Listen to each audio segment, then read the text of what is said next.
Wax museum Mysuru ಮೇಣದ ವಸ್ತು ಸಂಗ್ರಹಾಲಯ ಮತ್ತು ಅತಿ ದೊಡ್ಡ ವಾದ್ಯಗಳ ಸಂಗ್ರಹ ಮೈಸೂರಿನಲ್ಲಿದೆ. ಮೇಣದ ಪ್ರತಿಮೆಗಳ ಬಗ್ಗೆ ಕೇಳಿದ್ದೀವಿ. ಈಗ ನಾವು ಮೇಣದ ಪ್ರತಿಮೆಗಳ ಸಂಗ್ರಹಾಲಯದಲ್ಲಿ ನೋಡಬಹುದು. ಅದು ಮೈಸೂರಿನಲ್ಲಿದೆ. ವ್ಯಾಕ್ಸ್ ಮ್ಯೂಸಿಯಂ ನೋಡಲು ವಿದೇಶಗಳಿಗೆ ಹೋಗಬೇಕಾಗಿಲ್ಲ. ಮೆಲೋಡಿ ವರ್ಲ್ಡ್ ವ್ಯಾಕ್ಸ್ ಮ್ಯೂಸಿಯಂ ಸಂಗೀತ ವಾದ್ಯಗಳೊಂದಿಗೆ ಮೆಲೋಡಿ ವರ್ಲ್ಡ್ ವ್ಯಾಕ್ಸ್ ಮ್ಯೂಸಿಯಂ ನಗರದ ಜನಪ್ರಿಯ ಆಕರ್ಷಣೀಯ ಸ್ಥಳಗಳಲ್ಲಿ ಒಂದಾಗಿದೆ. ಸಂಗೀತಗಾರರ ಪ್ರತಿಮೆಗಳು ಸ್ಥಳೀಯ ಉಡುಪಿನಲ್ಲಿರುವ ವ್ಯಕ್ತಿಗಳ ಮೇಣದ ಪ್ರತಿಮೆಗಳು ಇಲ್ಲಿನ ಆಕರ್ಷಣೆಯಾಗಿದೆ. ವ್ಯಾಪಕವಾದ ಸಂಗೀತ ವಾದ್ಯಗಳ ಪ್ರದರ್ಶನ, ವಿವಿಧ ವಾದ್ಯಗಳನ್ನು ನುಡಿಸುವ ಸಂಗೀತಗಾರರ ಜೀವನ ಗಾತ್ರದ ಪ್ರತಿಮೆಗಳು ಇಲ್ಲಿ ಎಲ್ಲರನ್ನೂ ಆಕರ್ಷಿಸುತ್ತವೆ. ಕರ್ನಾಟಕದಲ್ಲಿಯೇ ಅತಿದೊಡ್ಡ ಸಂಗೀತ ವಾದ್ಯಗಳ ಸಂಗ್ರಹವನ್ನು ಹೊಂದಿದೆ. ಶ್ರೀ ಜಿ ಭಾಸ್ಕರನ್ ಮತ್ತು ಅವರ ಸಂಗಾತಿ ರೀನಾ ವ್ಯಾಕ್ಸ್ ಮ್ಯೂಸಿಯಂ ಅನ್ನು ಅಭಿವೃದ್ಧಿಪಡಿಸಿದ್ದಾರೆ. ಮೈಸೂರಿನಲ್ಲಿ ಅಲ್ಲದೆ ಗೋವಾ, ಊಟಿಯಲ್ಲೂ ಇಂತಹುದೇ ವ್ಯಾಕ್ಸ್ ಮ್ಯೂಸಿಯಂ ಸ್ಥಾಪಿಸಿದ್ದಾರೆ. ಇಲ್ಲಿ ಒಟ್ಟು 19 ಗ್ಯಾಲರಿಗಳಿವೆ. ಈ ಮೇಣದ ವಸ್ತು ಸಂಗ್ರಹಾಲಯದಲ್ಲಿ 19 ಗ್ಯಾಲರಿಗಳಿದ್ದು, ಪ್ರತಿ ಗ್ಯಾಲರಿಯು ಸಂಗೀತ ಮತ್ತು ಕಲೆಗಳ ಪ್ರಪಂಚದ ವಿಶಿಷ್ಟ ಅನುಭವವನ್ನು ನೀಡುತ್ತದೆ. ಸುಮಾರು 300 ಸಂಗೀತ ವಾದ್ಯಗಳು, ಭಾರತೀಯ ವಾದ್ಯಗಳ ಮತ್ತು ಪಾಶ್ಚಾತ್ಯ ವಾದ್ಯಗಳನ್ನು ನಾವಿಲ್ಲಿ ನೋಡಬಹುದು. ಇಲ್ಲಿನ ಸಂಗೀತ ಉಪಕರಣಗಳು ಸಾಂಪ್ರದಾಯಿಕವಾದ ಮತ್ತು ಆಧುನಿಕ ಬುಡಕಟ್ಟು ಸಂಗೀತಗಾರರನ್ನು ಪ್ರದರ್ಶಿಸಿದ್ದಾರೆ.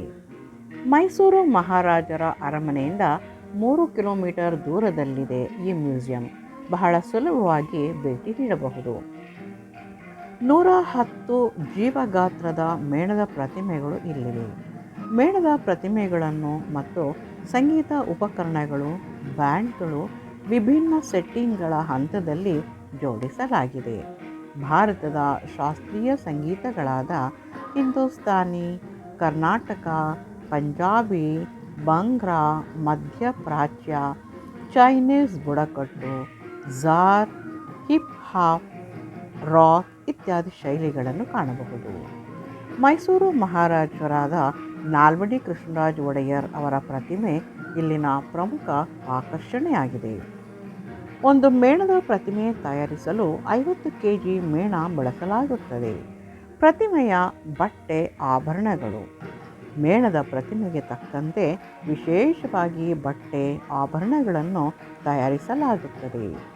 ಅಂತಿಮ ಹಂತದಲ್ಲಿ ಕಾಸ್ಮೆಟಿಕ್ ಬಣ್ಣ ಕೊಡಲಾಗುತ್ತದೆ. ಕಣ್ಣು, ಕೂದಲು, ಹಲ್ಲು ವಿಶೇಷವಾಗಿ ರಚಿಸಲಾಗಿದೆ. 9:30 ರಿಂದ ಸಂಜೆ 7ರವರೆಗೆ ಮ್ಯೂಸಿಯಂ ತೆರೆದಿರುತ್ತದೆ.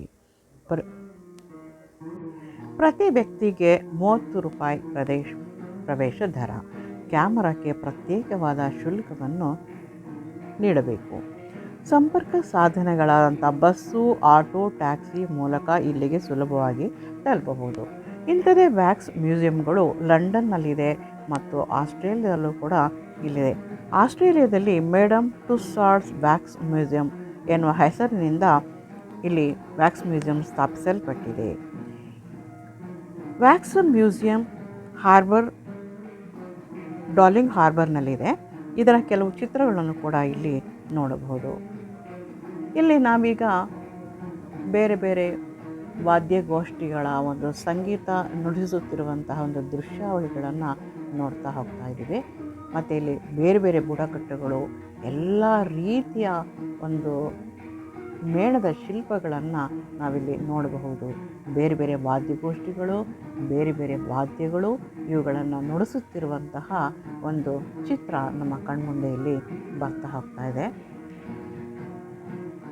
ಬಹಳ ಸುಂದರವಾದಂತಹ ಒಂದು ಮೇಣದ ಗೊಂಬೆಗಳು, ಜೀವಂತ ಆಕಾರದಲ್ಲಿ ಎತ್ತರ, ಬಣ್ಣ ಎಲ್ಲದರಲ್ಲೂ ಕೂಡ ಜೀವಂತವಾಗಿರುವ ಬೊಂಬೆಗಳ ಹಾಗೆ ನಮಗೆ ಕಂಡು ಬರ್ತಾ ಇದೆ. ಮತ್ತು ಇಡೀ ಕರ್ನಾಟಕದಲ್ಲಿಯೇ ಇಲ್ಲಿ ಅತಿ ಹೆಚ್ಚು ವಾದ್ಯಗಳನ್ನು ಹೊಂದಿದೆ, ಸಂಗ್ರಹವನ್ನು ಹೊಂದಿದೆ. ಬೇರೆ ಬೇರೆ ಬಹಳ ಹಿಂದಿನ ಕಾಲದ ವಾದ್ಯಗಳನ್ನು ಕೂಡ ನಾವಿಲ್ಲಿ ನೋಡ್ತಾ ಹೋಗ್ಬೋದು. ತಂತಿ ವಾದ್ಯಗಳು ಮತ್ತು ಕೊಳಲು, ತಬಲಾಗಳು, ಈ ಥರ ವಾದ್ಯಗಳನ್ನು ಕೂಡ ನಾವು ಹಿಂದೆ ಹೇಗಿತ್ತು ಅನ್ನೋದನ್ನು ಕೂಡ ನಾವಿಲ್ಲಿ ನೋಡ್ತಾ ಹೋಗ್ಬೋದು. ಅಷ್ಟು ಸುಂದರವಾದಂಥ ಒಂದು ಸಂಗ್ರಹ ಈ ಮೈಸೂರಿನ ವ್ಯಾಕ್ಸ್ ಮ್ಯೂಸಿಯಂನಲ್ಲಿ ಪ್ರದರ್ಶನಕ್ಕೆ ಇಡಲಾಗಿದೆ.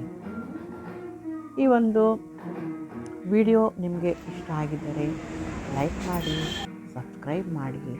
ವಂದನೆಗಳು. ಈಗ ಸಿಡ್ನಿಯಲ್ಲಿ ಇರುವಂತಹ ವ್ಯಾಕ್ಸ್ ಮ್ಯೂಸಿಯಂನ ಕೆಲವು ಚಿತ್ರಗಳನ್ನು ಕೂಡ ನಾವಿಲ್ಲಿ ನೋಡ್ತಾ ಹೋಗ್ತಾ ಇದ್ವಿ. ಇವು ಕೂಡ ಬಹಳ ಸುಂದರವಾದಂತಹ ಒಂದು ವಿಗ್ರಹಗಳು. ವಿಡಿಯೋವನ್ನು ನೋಡಿದ್ದಕ್ಕಾಗಿ ಧನ್ಯವಾದಗಳು ಮತ್ತು ಸಬ್ಸ್ಕ್ರೈಬ್ ಮಾಡಿ. ವಂದನೆಗಳು.